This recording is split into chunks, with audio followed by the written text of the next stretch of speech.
Good evening.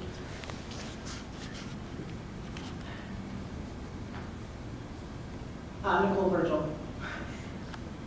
We have to take it on faith as residents that our elected officials, when they say that they want expert testimony, that they mean they want expert testimony as opposed to the testimony of a layperson.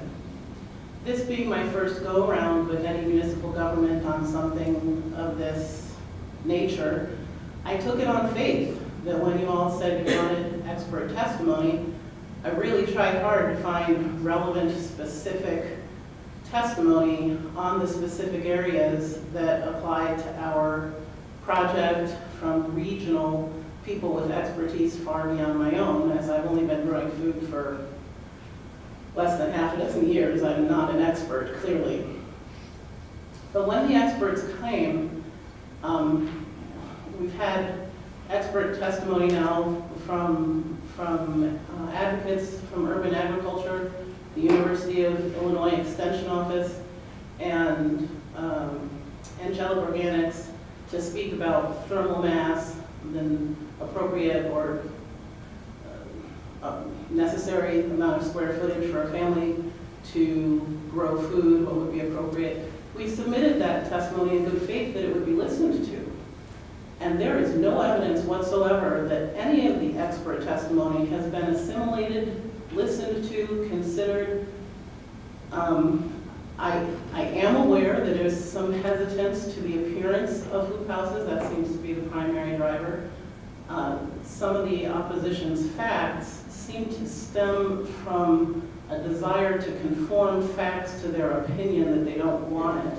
So for example, the plastic argument, as my husband mentioned, if it would take in the scope of consideration for the net benefit of growing food in your backyard, the sustainable argument is hands down, across the board, universally, unequivocally, in favor of you growing your own vegetables in your own backyard, taking out transportation costs, taking out the cost of refrigeration, because I don't have to import a salad and refrigerate it from California on a plane.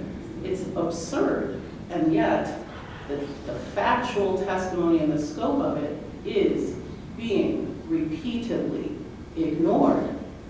And I am very hard-pressed as a resident at this point to understand where is the good faith. When you asked for expert testimony, I did my darndest to get you expert testimony. They told you you need 1/10 of an acre per person. Somehow we wind up down to 100 square feet. If you don't want it, I understand you don't want it. Then say, I can't be unbiased, I don't want it. Now, in fairness, Chairman Honquist, you did say at the beginning that you were concerned that we might not be able to find a middle ground where something would work. You did say that. I appreciate that. That's straightforward. Thank you for that. And I see where we are here. It's too bad that we haven't been able to educate on the benefits sufficiently to overcome what appear to me to be fear-based and parochial concerns about limiting my liberty so that other people can be comfortable. Lastly, and then I'll sit down, every freedom that we have in this country depends upon your willingness to execute it in favor and defend it for someone else when you don't like it.